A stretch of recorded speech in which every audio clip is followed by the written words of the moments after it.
Je me promenais sur le boulevard avec Roger quand un vendeur quelconque cria contre nous. Demandez le moyen de se débarrasser de sa belle-mère. Demandez.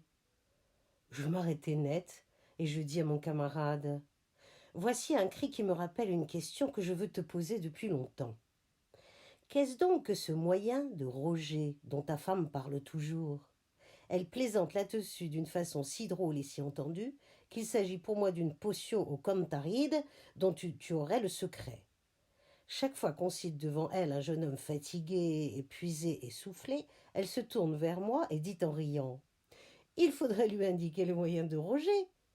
Et ce qu'il y a de plus drôle dans cette affaire, c'est que tu rougis toutes les fois. Roger répondit: Il y a de quoi, et si ma femme se doutait en vérité de ce dont elle parle, elle se tairait, je te l'assure bien. Je vais te confier cette histoire à toi. Tu sais que j'ai épousé une veuve dont j'étais fort amoureux. Ma femme a toujours eu la parole libre, et avant d'en faire ma compagne légitime, nous avions souvent de ces conversations un peu pimentées, permises d'ailleurs avec les veuves qui ont gardé le goût du piment dans la bouche. Elle aimait beaucoup les histoires gaies, les anecdotes grivoises, en tout bien tout honneur, hein. Les péchés de langue ne sont pas graves en certains cas.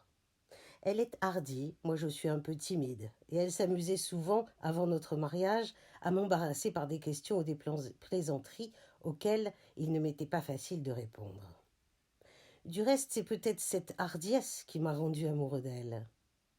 Quant à être amoureux, pouf, je l'étais des pieds à la tête, corps et âme, et elle le savait, la gredine.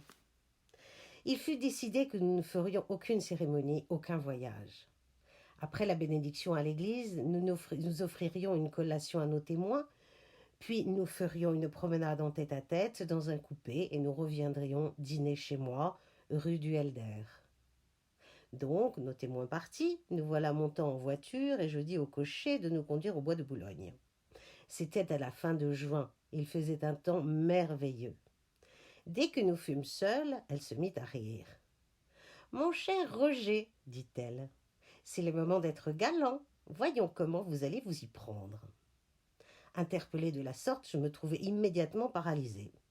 Je lui baisai la main, je lui répétai « Je vous aime ». Je m'enhardis 2 fois à lui baiser la nuque, mais les passants me gênaient. Elle répétait toujours d'un petit air provoquant et drôle. « Et après, et après ?» Cet après m'énervait et me désolait. Ce n'était pas dans un coupé au bois de Boulogne en plein jour qu'on pouvait... Tu comprends. Elle voyait bien ma gêne et s'en amusait. De temps en temps, elle répétait: « Et je crains bien d'être mal tombée. Vous m'inspirez beaucoup d'inquiétude. » Et moi aussi, je commençais à en avoir des inquiétudes sur moi-même. Quand on m'intimide, je ne suis plus capable de rien. Au dîner, elle fut charmante. Et pour m'enhardir, je renvoyai mon domestique qui me gênait. Oh, nous demeurions convenables, mais tu sais comme les amoureux sont bêtes. Nous buvions dans le même verre, nous mangions dans la même assiette, avec la même fourchette. Nous nous amusions à croquer des gaufrettes par les 2 bouts, afin que nos lèvres se rencontrassent au milieu. Elle me dit: « Je voudrais un peu de champagne. » J'avais oublié cette bouteille sur le dressoir.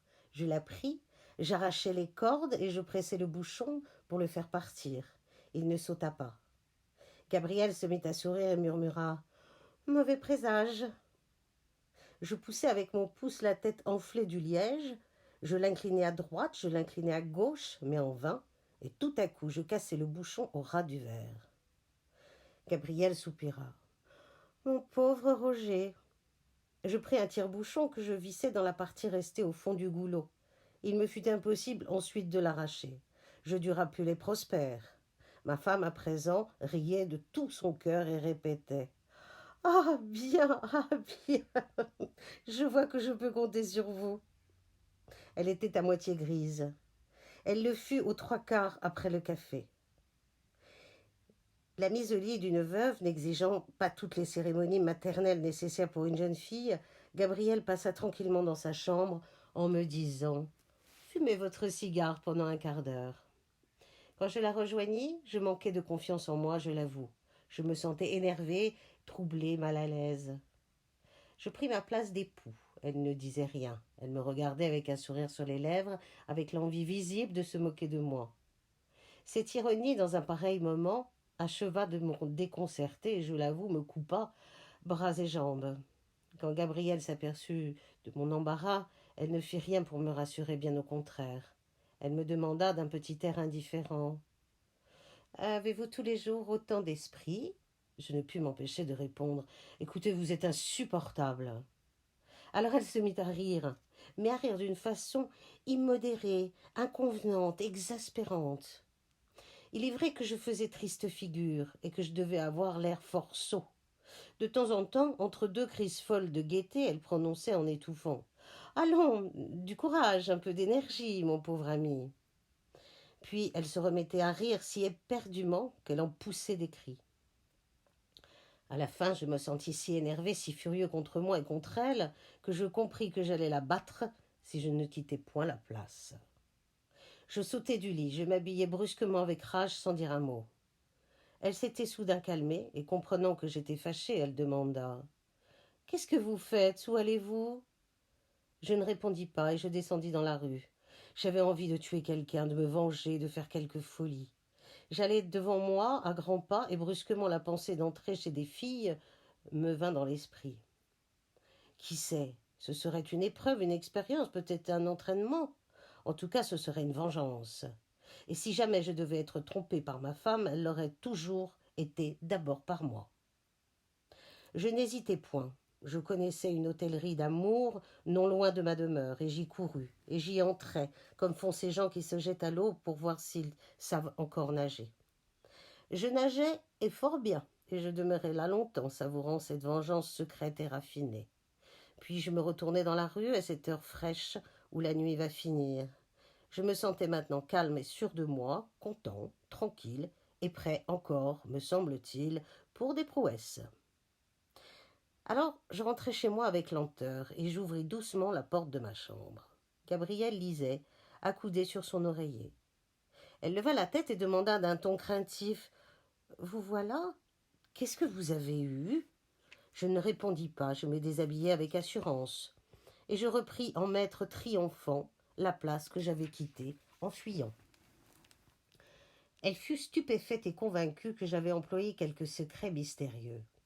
Et maintenant, à tout propos, elle parle du moyen de Roger, comme elle parlerait d'un procédé scientifique infaillible. Mais hélas, voici 10 ans de cela, et aujourd'hui, la même épreuve n'aurait plus beaucoup de chances de succès, pour moi du moins. Mais si tu as quelque ami qui redoute les émotions d'une nuit de noces, indique-lui mon stratagème et affirme-lui que de 20 à 35 ans, il n'est point de meilleure manière pour dénouer des aiguillettes, comme aurait dit le sir de Brantôme.